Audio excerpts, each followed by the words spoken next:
What's up guys? Magandang gabi po sa inyong lahat. Akong muli ito, si Jupiter's TV, ang inyong kaibigan sa negosyo. May ituturo ako sa inyong napakagandang negosyo. Isa sa mga nadaanan kong negosyo na nais kong ibahagi sa inyo guys. Panuorin ninyong mabuti sana. Sabay kayong mag-asawa, manood. Baka sakaling makatulong ako sa inyo sa maliit na paraan. Napakagandang negosyo ito guys, maliit lang ang kapital. Discarding malupitan, alam nyo naman kung makita ninyo ang aking mga upload na lagi kong sinasabi, ako ay walang pinag-aralan. Kung ikaw ay walang pinag-aralan din, pareho tayo.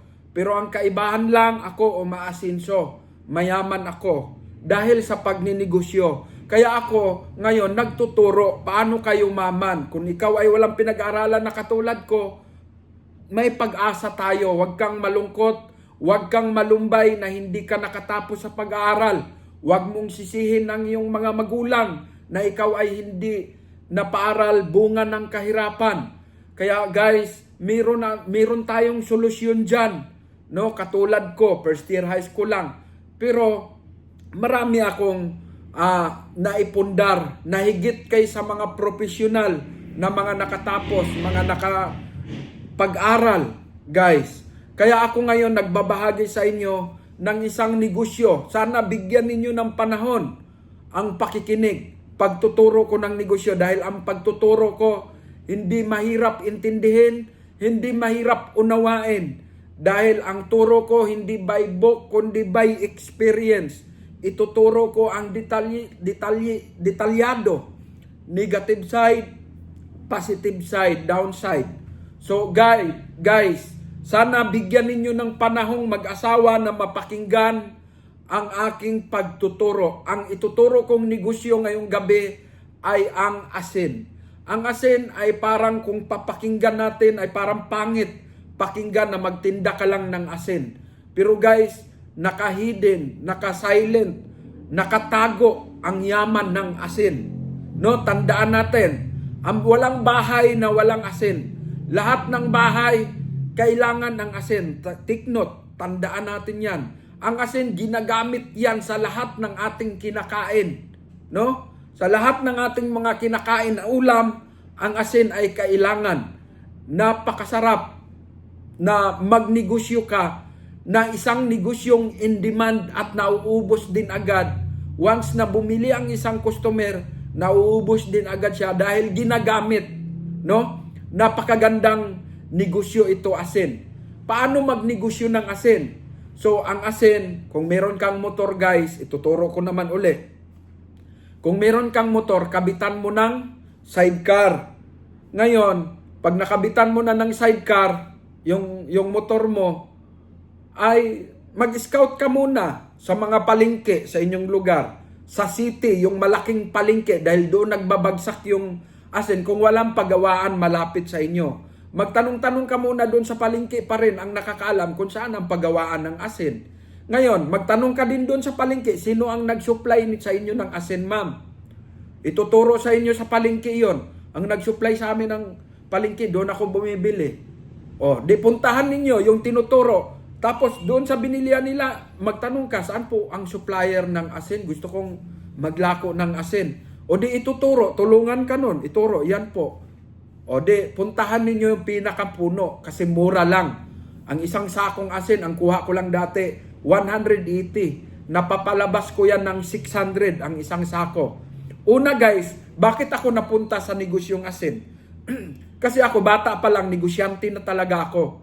Kumbaga, sa pamilya namin, dahil mahirap lang kami, ay nasanay akong magsama sa aming mga kapitbahay na magkuha ng labong tapos ilalako. Labong, kuha ng labong yung sa kawayan, tapos gagayatin yon, pakuluan, tapos ilalako. Maghapon, kikita na. Nasanay ako doon. Tapos 9 years old, 10 years old ako, naglalako din ako ng ice drop, ice candy na parang ice drop. Yun yung aking negosyo noon. 10 years old pa lang ako. Naikot ko yung buong bayan namin, kapitbayan namin, lakad-lakad lang dahil sa business. Hanggang sa parang hindi na ako nakapag-aral, first year high school lang talaga dahil sa kahirapan naming pamilya. Ako, tumutulong-tulong ako, nagtitinda-tinda nga ako. Pero 12 kaming magkapatid, guys. 12 kaming magkapatid. At ang mama ko nga ay housewife, housemaid na masukan ng katulong na 1.5 lang ang isang buwan. 1.5. Tapos ang papa ko, farmer sa hindi rin namin lupa. Kaya pag may ani, triple o hati, dalawa sa may-ari, isa sa amin. Or baliktad yata, dalawa sa amin, isa sa may-ari. Parang ganun ang labanan. So namulat ako sa pagninegosyo, guys. Kaya naikwento ko sa inyo para may guide kayo bakit ako napunta sa mga negosyo. No? Tapos napunta ako dito sa Manila dahil din sa kahirapan, sa palaran. Sa gilid-gilid lang ako ng Manila, sa gilid-gilid lang ako ng building. Sa Claro Recto natutulog hanggang sa nagpa-parking ako diyan sa mga gulay-gulay, tumutulong-tulong ako. Nagmamakawa ako sa mga pulis na gusto kong humingi ako ng tulong na i-adapt ampunin nila ako. Parang ganun, guys. So hanggang sa nagkaroon ako ng edad na mamasukan na rin ng mga janitor. Nag-construction muna ako, construction boy, hanggang sa nagiging janitor, nag-apply ako ng janitor hanggang sa marami akong napasukan ng janitor, SM, Dasmariñas, Mall of Asia, Mega Mall. Napasukan ko yan ng janitor at saka Tutuban. At saka yung pinakahuli ko, yung janitor ako sa pabrika ng Charter Chemical, pintura. Kaya guys, sa pamamasukan ko, walang nangyari sa buhay ko. Baon pa rin sa utang. Binata ako, kulang pa sa sarili ko. Kaya naisip ko, hanggang ganito na lang ba ang buhay ko? Hanggang sa pumasok sa isip, bakit di ako magnegosyo? Habang namamalingki ako sa Kadiwa, Dasmariñas, Cavite, nagmamasid ako. Isang matanda doon sa bungad ng palengke, may 3 sako ng asin. No, 3 sako siya ng asin. Tapos kinakat-kat niya yung bote ng mineral, bote ng kinakat niya. Tapos yung 1.5 kinakat niya din. Tapos may maliit pa dito. Ang presyo noon 5 piso, 10 piso, 15, 20 ang binta niya. So nakita ko kung ilako ko kaya itong ganitong negosyo dahil maliit lang ang kapital. So nagtanong-tanong ako, magkano ang kuha mo? Nagtanong-tanong ako doon kay tatay kung saan siya kumukuha. Saan siya? Tinuro naman ni tatay. Ang ginawa ko, yung bisikleta ko, kinabitan ko ng sidecar. Nung kinabitan ko na ng sidecar, nilalako ko, guys. Kumuha ako ang kapital ko lang, 3,000. Tapos kumuha ako ng muna ng 10 sako doon sa Rosario, Cavite. No, maraming asin diyan sa Rosario, sa Salinas. Maraming asin. So kumuha muna ako ng 10. Tapos nilalako ko 180 ang isang sako kuha ko. Tapos 3,000 ang kapital ko. 2,000 ang pinamili ko, ang 1,000 ginagamit kong pang motor, Pacquiao, papunta diyan sa Parkland, sa Mariñas. Hanggang sa naglalako ako, guys, ng asin. Nakita ko ang kagandahan ng negosyo ng asin dahil bawat bahay na mapupuntahan ko halos bibili talaga ng asin. Ma'am, asin kayo dyan, ma'am. Bili na kayo, ma'am. Mura lang po ito, ma'am. Mas mura pa ito sa palengke dyan dahil rekta ako sa puno. Mura lang po ito. May 10, may 15, may 20. Bumibili ang bawat bahay, guys, ng asin. No, napakaraming subdivision. Kaya medyo nakakapagod dahil mabigat. Bisikleta lang ang gamit ko. Bisikleta na bumili ako ng sidecar sa junk shop. 1,500. No, kinabitan ko ng gulong. Tapos kinarga ko doon tapos kinabitan ko muna ng payong. Yung sidecar para di ganong mainit at pag umuulan matutunaw yung asin. No, ang ginawa ko, naglalako ako. Ma'am, bili na kayo, ma'am. Asin kayo diyan, ma'am. Mura lang, ma'am. Mura pa sa palengke. Alam nyo, guys, nakaka-amaze dahil bumibili Nakakamangha dahil bumibili ang mga bahay. No? Bumibili bawat alok ko, ma'am. Murang asin, ma'am. Bili ka, ma'am. Ano yung asin? Asin na yan. Ma'am, yung asin ito na kinagis na natin. Hindi ito iodized. Ang iodized may chemical na nakakasira sa ating katawan. Huwag kang bumili doon. Ito ang asin na kinagisnan natin. Bumibili sila guys. Napakasarap na asin ito ma'am. No, natural. Natural po ito. Bumibili. Napapaubos ko guys 3 sako sa isang araw. 3 araw lang mamimili na naman uli ako doon sa Rosario. Para hanggang sa palaki ng palaki ang aking negosyo. Tapos ganun guys, napakasarap maglako ng asin dahil lahat ng bahay may bibili, kailangan nila ang asin. Higit sa kalahati ang tubo, guys, dahil ang kuha ko 180, napapalabas ko ng 600. No, nakatatlong sako ako, kumita 1,800. Ang kapital ko lang nasa 500 lang. No? So tumubo ako sa isang araw ng 1,300 hanggang 1,500 ang tubo ko sa isang araw. So, na-compare ko. Napakaganda. Bakit? Ang pinanggalingan kong negosyo ay ang pinanggalingan kong trabaho, janitor No? Ang pinanggalingan kong trabaho, janitor, ang minimum 362 ang per day, minimum wage. Naisip ko, nung 2006, ang minimum wage 362. Naisip ko, napakaganda dahil halos times 3 ang sweldo ko, times 4. No? Dinoble ng 4 na bisis ang sahod ko. Kaya doon nagsimula guys, minahal ko ang pagninegosyo ng asin. No? Continuous na ako, tapos binata ako guys. Wala akong bisyo. Hindi ko hinahaluan ng bisyo dahil lugmok ako sa bisyo, nagbago ako. Inalis ko yung bisyo. Inalis ko sabong, tong-its, alak, karira kabayo. Yan ang nalulung ako dyan, karira kabayo na live, hindi yung video game. Guys, seryoso ako sa paghanap buhay hanggang sa kumita ako ng malaki. Nakakaipon ako 300,000, 400,000 dahil lang sa asin. So kung kayo gusto nyong magnegosyo ng asin, magnegosyo kayo, huwag kayong mahiya. No? Ako na ang nagsabi sa inyo guys na successful ako. Hindi ako nagsasalita sa inyo na parang nagyayabang lang. Ako nag-i-encourage ako sa inyo. Isipin nyo, ngayon pa lang mag-isip na kayo. Mag-isip kayo, tama ba ang sinasabi ko na walang bahay na walang asin? Siguro naubusan. Pero hindi yun, bawat nila may asin. Kailangan nila ang asin. Tama? Tama. Kung naisip nyo na tama ang sinasabi kong may asin ang bawat bahay, doon na kayo makita na mabinta talaga ang asin. Ang kagandahan pa dito guys, nakakaipon ako. Tiis-tiis nga lang dahil 3, medyo mabigat yung isang sakong asin, 3 ang kinakarga ko. Kaya 3 ang kinakarga ko para attract siya tingnan sa mga bahay. Ma'am, bili na kayo ma'am, asin ma'am. Umaga, alas 7, alas 6:30, naglalako, nakapasok na ako sa subdivision. Naglalako na ako, sigaw-sigaw na ako. Ma'am, asin kayo dyan. Ikot-ikot. Pagdating ng alas 11, uwi na ako guys. No, buminta na ako 900. Buminta na ako 800, 900, kalahating araw. Pagkahapon, tinda uli ako. Lako uli, bumibinta na naman ako 900, 800. So sa madaling salita, bumibinta ako halos 2,000, 1,800, 1,700 sa isang araw.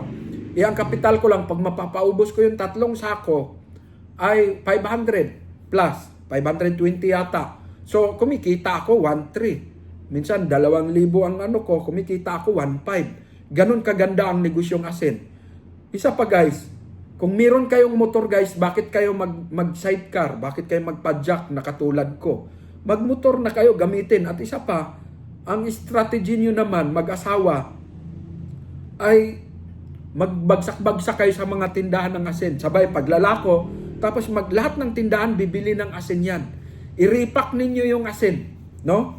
I-repack ninyo yung asin pa 5 piso. Ibinta naman ng tindahan nyo 7 pesos, may 2 piso, no? Ang tindahan bibili ng asin sa'yo, no? Bibili ng asin sa'yo. Halimbawa, ang asin sa 5 pesos bininta mo, 2 piso ang kapital mo nun, 3 pesos ang tubo mo sa 5 piso. Ang tindahan, kumukuha yan 50 na balot o 30 30 na balot, may kumukuha, 30 na balot, 20 na balot na tag 5 piso, 100 pesos lang ang bili niya sa akin, no? So, sa 50 na balot, magkano yon? May 150 na kaagad ako. Sa 50 na balot na bibili nung ali, ay 250 lang ang ibigay sa'yo. Pero ang kapital mo nun, 100 lang. Ang tubo mo, 150 pesos sa isang tindahan lang. Kita ko, lahat ng tindahan, tandaan ninyo, lahat ng tindahan, nagbibinta yan ng asin. Walang tindahan na hindi nagbibinta ng asin, guys. Take note. Kung naikot mo lahat ng tindahan, bumibili sa'yo, kasi bibili talaga ang mga tindahan dahil hindi malaki ang bibitawan nilang pira. Biro mo, 50 na balot, no? Bili kayo ng 2x6, no? Or 4x6 na kalipso, linaw. 4x6 ang size, kalipso, linaw. Mga ganun lang ka, lapad. Ganyan lang kalapad yon, tapos ganyan kataas. O, doon nyo ilagay, 5 piso, 5 piso. Ibinta naman ang mga tindahan yan, 7. May 2 piso sila na binta sa isang balot na asin. O, lahat ng mga palibot ng bahay na yun, bibili ng asin yun. Saan bibili? Sila, sa kanya. O, pagkatapos mong maglako ng asin dito, doon naman sa kabila, no? Kasi mas maganda kasi ang bagsak-bagsak. Maganda din ang lako, maganda. Pero kung gusto nyong mabilisang kita talaga, magbagsak-bagsak kayo sa mga tindahan. Katulad ng ginagawa ko sa mga pag-iitlog na mantika, bagsak-bagsak ako sa tindahan. Kaya doon ako nakakuha ng idea doon sa pag-iitlog na mas maganda ibagsak-bagsak sa mga tindahan. Mabilis ang pira, no? Dahil ang mga tindahan, kukuha yan, pabili dong, 30 na balot lang dong. Ang bayad niya, 150 pesos lang, di magaan sa tindahan. Pero ang tubo mo doon, halos 100 na. Sa isang tindahan lang yon. Maka 50 na tindahan ka, maka 30 na tindahan ka. Tutubo ka ng 100, guys. Sa isang tindahan lang, kumukuha ng 30 na balot na asin. Imaginin nyo, no? 30 na balot, magkano sa'yo? Meron kang 90. Kung 50 na tindahan, di meron kang 5,000, malinis. Naka 50 na tindahan ka ngayong araw, may 5,000 ka. No? Unahin mo muna dito, east. Unahin ko muna itong bandang east na area. Doon, ikot ka sa mga tindahan. Ma'am, asin kayo dyan, ma'am. Mura lang. Galing talaga ito sa Bilaran. Mura lang ito. Ibinta mo na lang. Ibinta mo na lang ito. 5 piso lang ang bawat balot. Ibinta mo ng 7. Di may 2 piso ka. Marami.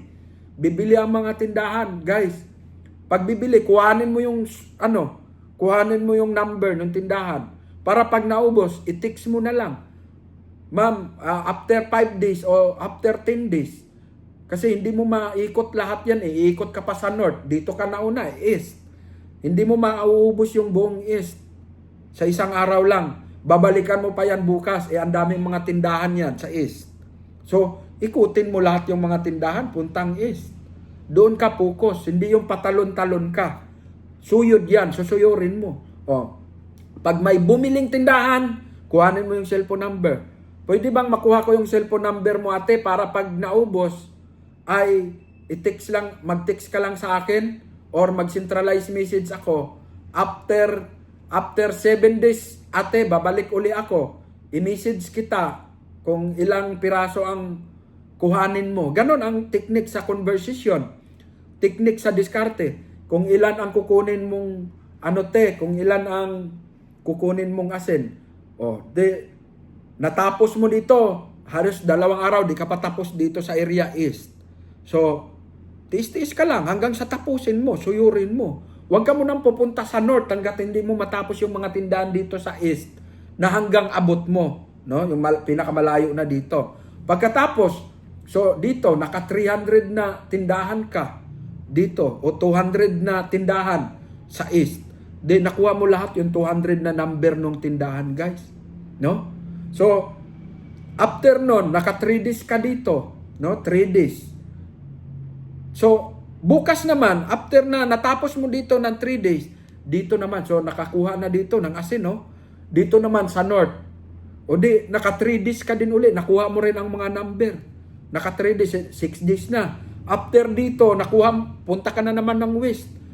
Ikot ka na naman sa west. Sinuyod mo na naman. Naka 200 uli ng mga tindahan. Naikot mo lahat ang mga tindahan. So nakuha mo rin ang number, guys. So 9 days na, 3 days din dito. Punta ka naman sa west. No? Punta ka na naman sa west. Naka 3 days ka uli sa pag-iikot. So 12 days. Guys, i-chat mo, centralize yung una mong pinuntahan uli. Ma'am, ilan? So makikita mo na. Dalhin mo na yung asahan mo na ang reply nila. May magre-reply agad. Centralized message ka, magpa-load ka ng 100 pesos, centralized message ka. No, all text. Centralize ka lahat ng number mo. Lahat ng number mo dito sa north, i-text mo, centralize. Magbili ka ng cellphone na mumurahin. Mumurahin cellphone. No? Doon nakapunbok yun, kasi gamitin mo lang sa pangnegosyo. Doon mo gamitin yung mga cellphone number nung north. Tapos yung isang north, yung west naman, number naman ito. Para hindi magkahalo-halo, hindi ka malilito. Pag i-text mo yung north, ma'am, good evening po sa lahat. Sa inyo, good evening po sa inyo, ma'am. Naubos na po ba yung asin? Kasi iikot ako bukas dyan sa inyong lugar. Baka wala na kayong asin. Ilan po bang balot ang sa inyo, ma'am? So, centralized message yun. Lilipad yun sa 200 na cellphone. Sa mga tindahan lahat. Maraming magre-reply doon, guys. Para kang namumulot ng ginto. No? Para kang namumulot ng ginto. Maraming magre-reply. Bigyan mo ko 30 na balot sa ako, dong. O 20 na balot, dong, kasi may natira pang kaunti. O dong, 50 na balot sa akin, dong. Ganun, makita mo, guys. Pagkatapos mo mag-reply, pagkabukas, ang dami mo pagkatapos mong mag-chat sa kanila, mag-text, message, centralize. Pagkabukas, pagkagising mo, ang daming nag-reply. 20, bilangin mo lahat kung ilang balot ang kailangan mong dalhin papunta sa north. Para ka nang namumulot, easy na lang, guys. Pagkatapos mong madeliveran, deliver. Dito ka na naman sa north. Centralized message mo din pagkagabi. Diretso na. Wala ka na gaanong maraming transaction dito dahil lapag-lapag ka lang, mabilis. Kaya na suyuri ng 2 araw. Dati, 3 araw dahil nakipag-negotiate ka. Ako na magbagsak sa'yo, ng asin. Huwag ka nang kukuha sa palengke dahil mahal dyan. Huwag ka nang kung pang negosyo mo, pantindahan, dito ka na sa akin, kukuha. So, ang gagawin nun, magtitiwala sa'yo yun. Kukuha, 200 lang ang capital niya sa 40 na balot, 200 lang. No? Ibintan niya naman yun, 2 piso naman ang tubo niya sa bawat balot ng asin. So, napakagandang negosyo, guys. Pagkatapos mong ma-chat dito, message dito naman. So, ang asawa mo ngayon, magtulungan kayo. Siya naman ang taga-balot. No, ikaw naman na lalaki, yung motor mo, ikaw naman ang mag-deliver. No? Ikaw naman ang mag-deliver sa mga tinda-tindahan, no, na balot-balot. Ikaw naman, ilagay mo sa isang bili ka ng malaking tab. Yung motor mo, kaya na ang 2 tab na malaki doon. Doon, punuin mo ng asin na balot-balot doon. Pagdating mo sa tindahan, bilangin, 20 sa'yo, kuha ang bayad. Tapos unahan naman, 20 balot naman. Doon, bagsak-bagsak na. Yan yung sinasabi ko, bagsak-bagsak. Napakagandang negosyo niyan. Tapos, ang asawa mo, kung meron kang anak, dalagita o binata, makatulong din sa pagripak yan. Makatulong. So, napakagandang negosyo yung asin. Lagi niyong tandaan, ang asin ay lahat ng tao ginagamit yan asin sa pagluluto. No? Napakagandang negosyo. Sana masubukan ninyo, guys. Huwag kayong negatibo. Dahil kung negatibo ka kaagad, habang nakikinig ka sa akin, negatibo ang isip mo. Habang buhay ka, samantalang naghikahos ka sa buhay, sinalpakan ka pa ng negatibo sa isip mo, ikaw mismo naghadlang sa sarili mo. Ikaw mismo naghadlang sa sarili mo na huwag kang yumaman, huwag kang umasinso. Biro mo, guys, halimbawa, kung naka 1,000 na asin ka sa isang araw dahil bagsak-bagsak, mas maraming kumukuha. Isa-isang asin, kumikita ka ng 3,000, 3 piso. Kung naka 1,000 ka na asin, no? Yung 1,000 na asin, kuan lang yan. Halimbawa, sa 50 na tindahan lang yan, kumukuha ng tagbi-20, 50 lang na tindahan. No? 1,000 na kaagad yon na piraso. Bawat isa, kumita ka ng 3 pesos. No? De 3,000 ang malinis mo sa isang araw. Ang 2,000, yun yung kapital mo. Kasi 5 piso ang binta mo, naka 1,000 na balot ka. 50 na tindahan, bumili sa'yo, tagbi-20 na balot. No? 50 na tindahan, bumili sa'yo ng tagbi-20 lang na balot. May tubo ka bawat balot, 3 piso. No? Tapos, naka 1,000 ka, di may 3,000 ka na tubo. Ang binta mo lahat, 5,000. Ang 2,000 kapital, ang 3,000 tubo. Ngayon, yung 3,000, bawasan mo ng 2,000. Bawasan mo ng 2,000. No? Bawasan mo ng 2,000. Ang 3,000, i-save mo yon. Ang 200, ang 3,000, bawasan mo 200, gasolina. Ang 800, i-budget mo sa pamilya mo, pagkain, lahat. Expenses, pagkain, lahat. No? At savings na yung itinuro ko, aralin nyo din yung savings dahil napaka-importante. Bago kayo makapanood nitong aking video, kung nanonood ka, pagkatapos nito, aralin mo din yung management ng pera para matuto ka ng segregation. Oh, halimbawa, kumita ka ng 3,000, malinis sa isang araw. 'Di ba? Kumita ka ng 3,000, 200 ang gas, 1,800 ang 800 pagkain, expenses mo lahat or others, no? Di 2,000 ang kita mo. Malinis sa isang araw. Doon kayo sa advice ng Jupiters na umulan, umaraw, magtinda ka, no? Dahil sa pagsisikap, dahil sa pangarap mo. Walang patid yun. 60 mil yun sa isang buwan. Isang 10 buwan, 600,000. No? 10 buwan, 600,000. 20 months, isang taon at kalahati. Magkano? 1.2. Ibig sabihin, isang taon at kalahati, milyonaryo ka na sa asin. Ganon ka bagsik, guys. Basta masunod nyo lang ang step by step ko. Guys, basta ang negosyo, wag mo lang haluan ng bisyo. Ang bisyo, kahit anong bisyo. Sugal, babae, alak, sigarilyo, droga, sabong. Babagsak ang negosyo mo niyan, guys. Ang pagninegosyo ng asin, paglako, pagbagsak-bagsak, biyaya yan, blessing, grasya. Pero pag inahaluan mo ng mga vices na mga sa demonyo, lalayas ang grasya sa'yo, ang mangyayari sa'yo, disgrasya. Napakagandang negosyo ang asin, guys. No? Tingnan ninyo, sundan nyo lang ang isip ko. Kasi, may nagtanong, ikaw ba Jupiter? Mayaman ka na? Opo. Hindi na ako magpatumpik-tumpik pa. Ikaw nga lang may isang Fortuner ka. Mayaman ka na nun eh. Nakabili ka ng Fortuner eh. Ako pa kaya? Marami akong 4 wheels na sasakyan. May Trailblazer, may Everest. No? Ano yun? Pobre pa ba ako nun? Bawat isa nun, tagda 2 milyon? Yan yung sinasabi ko sa inyo, guys. Pero ang mga negatibong tao, hindi tayo abot. Ang mga negatibong tao, hindi tayo abot. Negatibo eh. No? Hindi maniwala. No? Pero kung open-minded ka, maunawaan mo ang sinasabi ko. At isa pa, panuorin mo yung aking negosyo din Pakbit.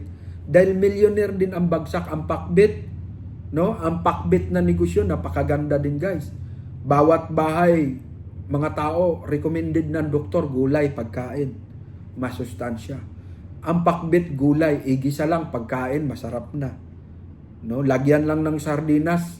Napakagandang negosyong Pakbit. Nasubukan ko din yan, guys. Hindi ko tinuturo ko yung mga nakikita niyo, mga mga nasubukan ko. Sabi ko nga sa inyo, napakarami. Nagnegosyo din ako ng CCTV. Mga CCTV, nagnegosyo din ako ng dashcam. Nadaanan ko rin yung mga online sales, no? Nagnegosyo din ako ng tracking.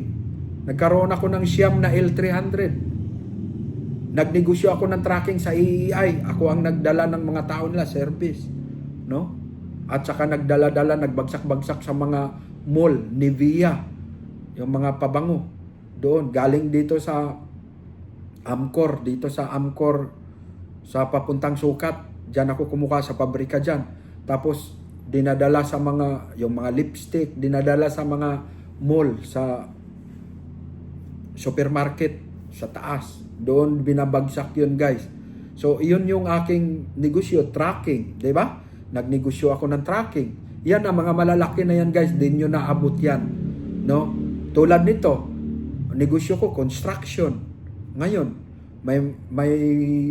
may mga company ako, 2 ang company ko, no? Nagnegosyo ako ng industrial ceiling fan. Million ang halaga nun. Ganon. So, hindi nyo naabot yon. Doon lang tayo. Darating kasi kayo, makapaunat-unat kasi kayo, pag masanay na kayo sa pagninegosyo, no? Nagnegosyo din ako ng mga yung tawag dito, mga computer. Nag-supply din ako ng mga computer. Nag-aalok-alok din ako ng mga laptop. No? Marami akong mga negosyo. Sanay ako sa paiba-ibang negosyo para siguro darating ang panahon nga magtuturo ako sa inyo. Pakbit, nagtitinda din ako ng isda. Nagtitinda din ako ng calamares. Nagtitinda ako ng fishball. Nagtitinda ako ng palamig. Nagtitinda ako ng barbecue. No? Nagtitinda ako ng embutido. Nagtitinda ako ng itlog maalat. Nagtitinda ako ng mantika. Nagtitinda ako ng itlog. Napakarami kong negosyong pinagdaanan. Kaya ibabahagi ko naman sa inyo ang mga negative side, mga positive side, downside. Ang downside na itinuro ko, wag mong haluan ng bisyo. Pag ikaw may asawa na, nang bababae ka, malas sa negosyo yun. Malas yun, guys. Ako na ang nagpapatotoo sa inyo. Wag mong haluan. No? Magtulungan kayo ng mag-asawa para balang araw, pag matanda na kayo, giginhawa buhay nyo. Hindi na kayo parang ang kakainin nyo mamayang gabi, hahanapin nyo pa rin ngayon. Napakahirap na kalagayan yung matanda ka na naghahanap ka pa ng tira para may makain. Kaya ko na ikwento sa inyo, guys, dahil maganda, masarap na ang buhay ko ngayon. Nakakain ako ng gusto kong kainin. No? Nakapamasyal ako. Aircon ang tinutulugan ko. Pero dati, wala. Wala nga kaming CR sa bahay. Lagi kami pinupuntahan ng barangay dahil pinupuna kami. Wala kayong kasilyas, wala kayong CR. Wala, hirap. Sa bundok-bundok lang, sa mga damuhan lang kami. Uupo lang kami, hindi na kami makikita doon sa... Ganun ang buhay namin. Ang kanin namin, nahaluan ng bigas mais. Hahaluan pa ng mga ginayat na kamuting kahoy. Para magkasya, 12 kaming magkapatid. Ganun ang kahirap. Pero ngayon, guys, ako na ang tumatayong breadwinner. Mga kapatid ko, binigyan ko ng mga pangkapital, tinuruan ko ring magnegosyo. Magulang ko, mama ko, may allowance, 12,000, kanya lang. Buwan-buwan yun. Bahala ka, ambilin ko. Kumain ka ng masarap. Matanda ka na, 70 years old ka na. Kumain ka ng masarap. Huwag mong isugal, huwag mong ibisyo. So, napakasarap, guys, ang feeling na nakatulong ka sa magulang mo. Yung magulang mo na nagluwal sa'yo, natutulungan mo. Alam ko, pangarap mo rin yun. So, ito na ang time na magsikap ka. Wag mong, guys, pag magnegosyo, dire-diretso, wag mong pakinggan yung mga negatibong komento. Umulan umaraw, maglako ka, magbinta ka. No? Basta, guys, after nitong aking video na ito na mapanood mo, namanik ako, panoorin mo. Pag nagka-interest ka, panoorin mo yung management. Huwag kang management ng pera. Ang pamagat, budget management. Panoorin nyo, sabay kayong mag-asawa. Pag mapanood ninyong sabay kayong mag-asawa, dyan na kayo, matuto kayong mag-budget control. Napakagandang matutunan ninyo, guys. No? Alam ko ikaw may pangarap, pero hindi matutupad yun kung ikaw ay namamasukan lang. Ang pamamasukan, baon ka sa utang. Mababaon ka sa utang, tapos kulang pa sa personal mo. Sarili mo nga, mahihirapan mong budgetin yung 400 na minimum wage sa mga probinsya. 400 plus. Namamasahe ka, nagmerienda ka, bawasan pa ng mga benefits yung iyong 400 plus. Paano kung nagre-rent ka pa? Ang hirap, guys, nahirap mamasukan. Pero yung iba naman, ang inaalok kong magnegosyo, yung may pangarap. Pero yung mga namamasukan naman na kontento na, hindi para sa inyo itong mga pagtuturo ko. Keep quiet na lang kayo or suporta. Pero kung mambas kayo, okay lang. Go. Okay lang kung mambabas kayo. So, yung may mga pangarap, magnegosyo tayo. Ito na ang panahon. Baka mamaya darating ang araw na magkasakit ka, di ka na makapagnegosyo. Hanggang sa, kung nakinig lang ako kay Jupiter's TV, sinayang. Basta ang bilin ko, guys, yayaman ka. Sa asin, kinumpute natin, milyonaryo ka. Isang taon kalahati, milyonaryo ka. Sa asin. Sa asin, 1,000,000 kalahati. Kinumpute natin, di ba? 20 months. Milyonaryo ka na kaagad. 1.2 million. Masunod mo lang. Kung may motor ka, kabitan mo ng sidecar. Wag, ginagamit mo lang sa pampurma. Mababa lang ang kapital ng asin, guys. 5,000 asin. Ang dami na nun. 5,000 asin. Ang dami na nun. I-repack ninyong mag-asawa. Sabay ialok-alok ninyo sa mga tindahan. Yayaman kayo. Makakabili na kayo. Makakain na kayo ng masarap. Makakain na kayo ng mga anak nyo. Mabili nyo na ang needs. Mabili nyo na ang kailangan. Makakain na kayo ng masarap. Dahil, guys, ito, sasabihin ko sa inyo, bakit laging nag-aaway ang mag-asawa? Dahil sa financial, unang-una talaga yan. Financial. Nag-abroad.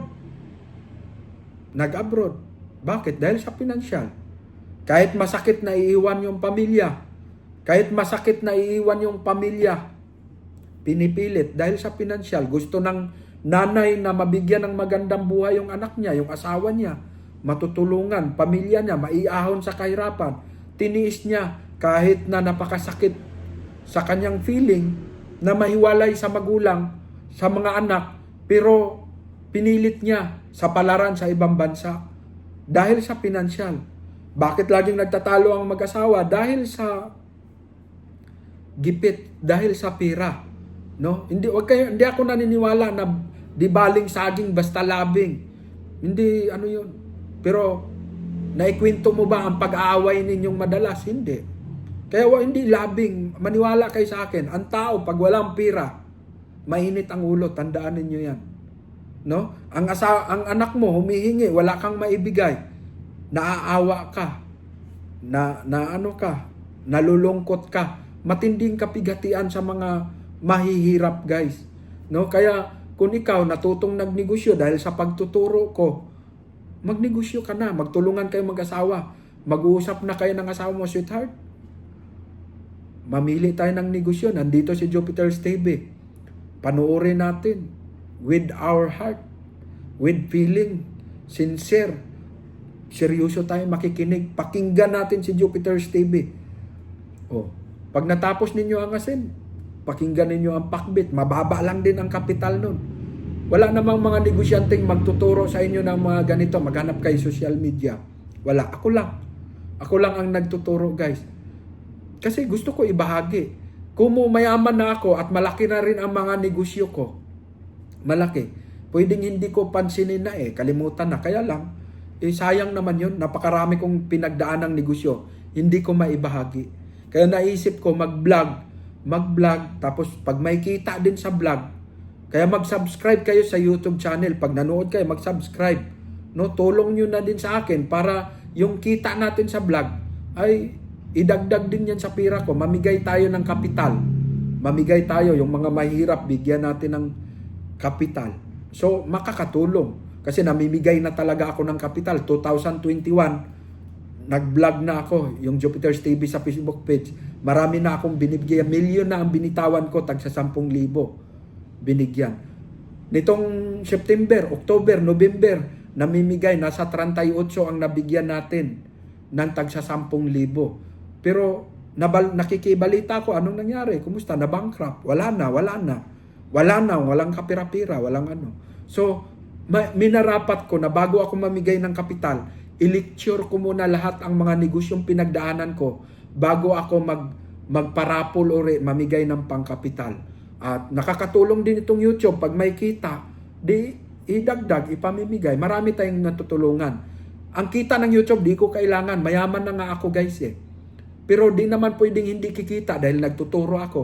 Kikita siya. So idagdag natin sa pamimigay ng pangkapital.